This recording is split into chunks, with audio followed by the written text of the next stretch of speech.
Getting ready to set up another bin. I'm going to put some screens on here, and I'll put a top on it, of course. And right here I have two cans, two of the large iced tea cans that are over this PVC with a nylon sock over it.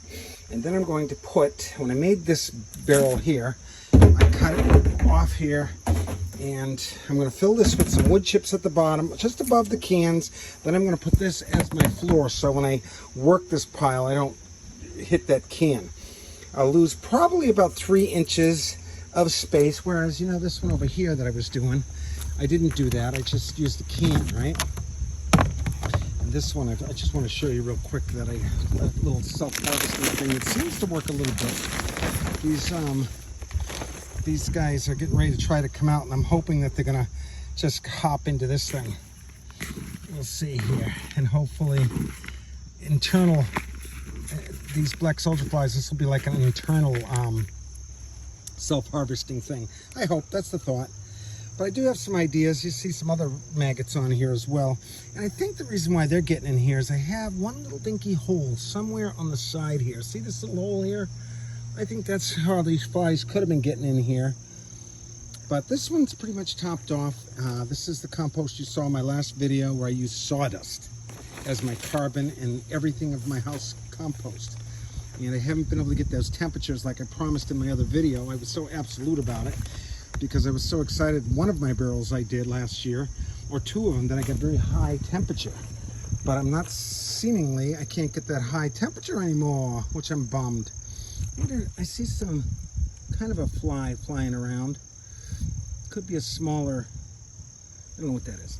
Anyway, so over here, I'm rearranging. I'm gonna have about 7 bins here. 1, 2, 3, 4.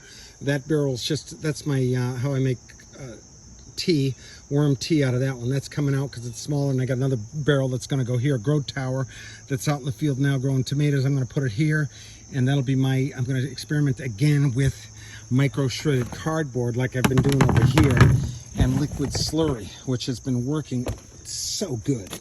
Again, this is a great little secret for people who are trying to figure out what to feed their reds. Feed them micro shredded cardboard that's saturated with liquid slurry. All right, it's funny, I'm seeing a lot of people do my work. Like, I've been doing this for 4 years. I've been interacting with the Johnson Soup people, telling them that you could grow food on it.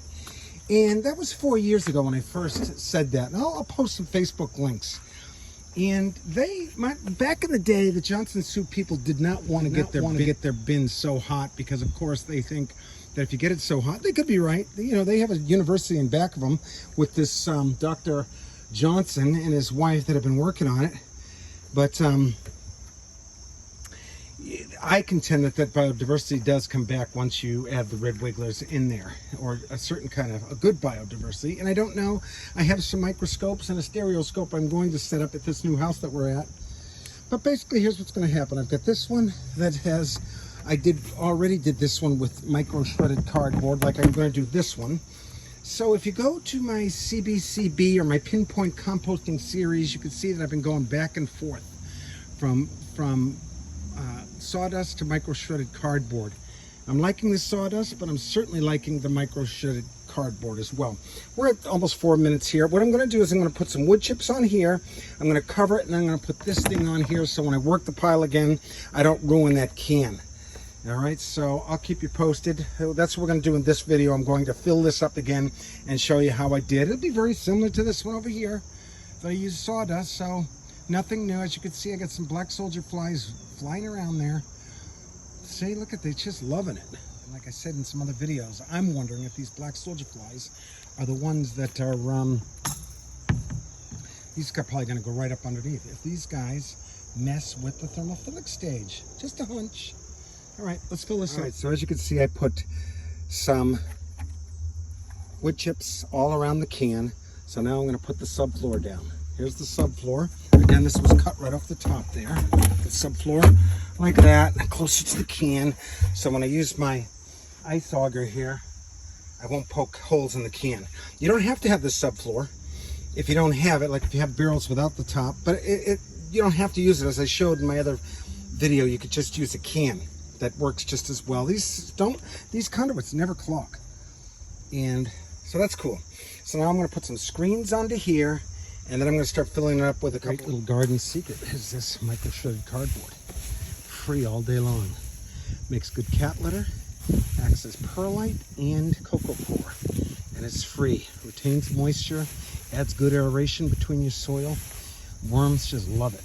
So I'm going to be using this with my pile over here.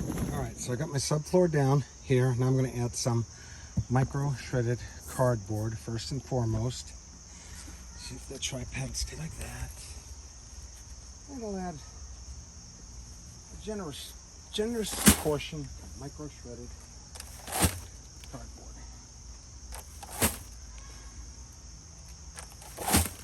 And yes, like that.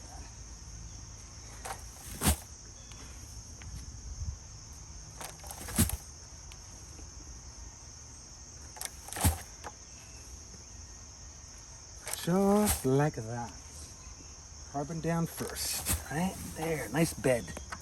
Now I'm gonna start putting my food scraps. I got like 3 buckets full of food scraps, and then this will take me probably a couple months to fill this thing up. By the time this is full, the one over here will be definitely ready for worm food. That'll go into my worm farms.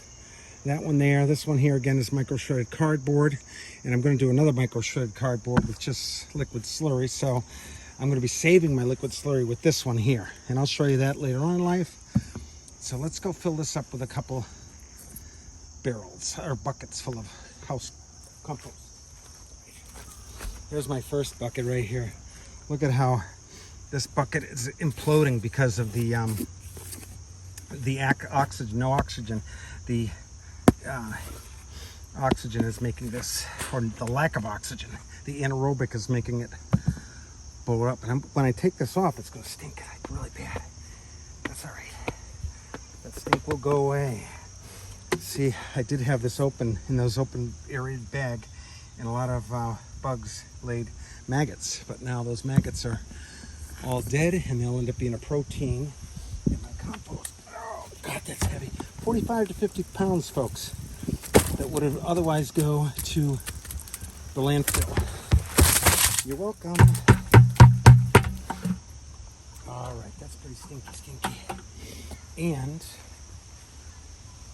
let me get this out of here. And another good reason for the subfloor I'm going to show you right now is, I'll show you right now because I'm going to chop it up. Here's my chopping tool. Right here, I'll add a little bit of carbon, micro shred, so it doesn't splatter in my face, okay? And then I'll chop it up best I can.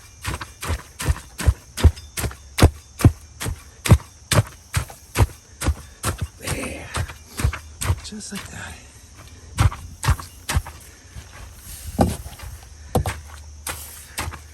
Everything, folks. No, there is no no-nos with this. When I go to a party sometimes, I bring a composting bucket because people don't know how important organics are. And see why that subfloor is important? I'm not ruining my bucket, my barrel per se, right? All right. Now we got a smell right now, right? What you want to do all the time, cover with a carbon, and that will greatly reduce the smell. There. All right. And now what I'm going to do is I'm going to add this other bucket to it. And this will be rich, awesome soil by April or May. Let Mother Nature do all the work. I'll work the pile, try to get that heat. I can't be as cocky about that heat because I haven't gotten it like I used to get it. And again, I have a feeling or a hunch that it's these black soldier flies that are preventing. All right, here's bucket number 2.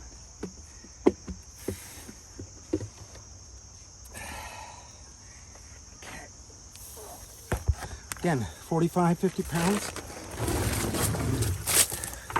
of everything. Psyched.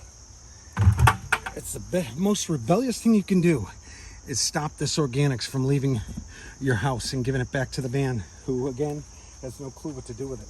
I'm going to do something radical to take care of the planet, especially you people who are stopping traffic because you're so pissed off about global warming. You people better be composting, because that's the most radical thing we can all do for each other. Don't wait for the man to fix this problem we've all put ourselves in. We gotta wake up and do it ourselves. And this is how it starts. You start making soil, start growing food with it, figure out how to make some money from it. Because as long as we're a part of this nasty economical system, we have to make money to survive, right? There. Get how nice. I should get some heat with this one. Come on. I'll keep you posted. Again, the post with that one there is I never got the heat I wanted. I already talked about that out of that one there. I never got the heat yet, but I got some serious black soldier flies, as I said many times. And that's just as good, if not better. Because nobody breaks down organics faster than black soldier flies. The problem in my mind is because I have no fish, chickens or ducks or anything to feed that high protein, when they get out of my bins, I lose the tick in my compost and that high protein with them. Which might be fine because maybe they'll remember this area and I'll always never have a problem getting black soldier flies because they know they come. This is their home base. All right. There we go. And now I'll add, always cover with the carbon. This will greatly reduce the smell. The carbon. Just like that. So, especially where I live, we have a lot of neighbors. They don't want to smell dirty compost.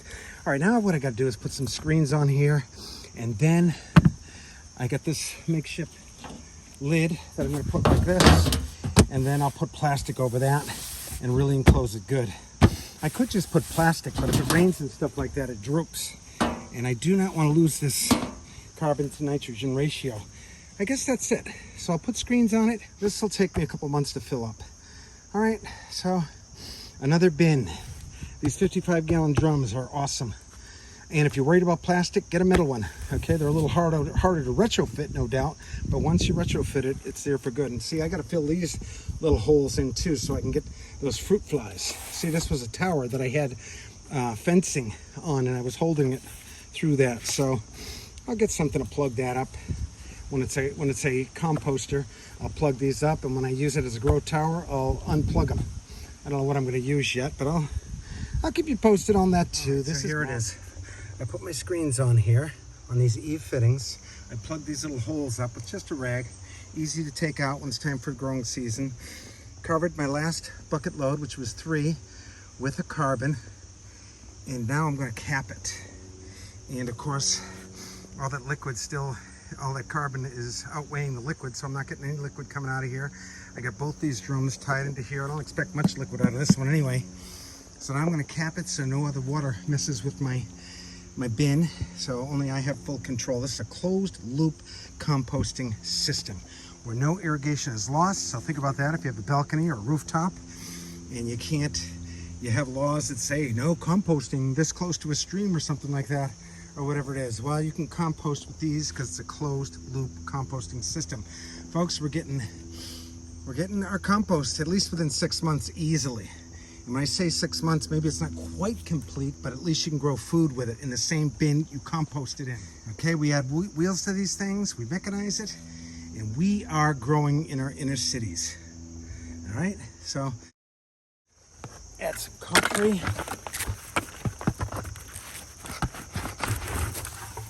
Lots of comfrey to there. High nitrogen. And I'll chop that up good too.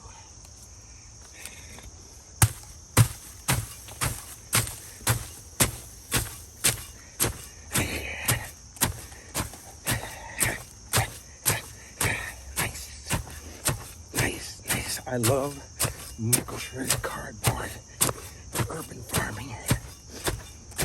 Best kept secret in the world. Boom. That's that. I'll have to. There we go. Boom.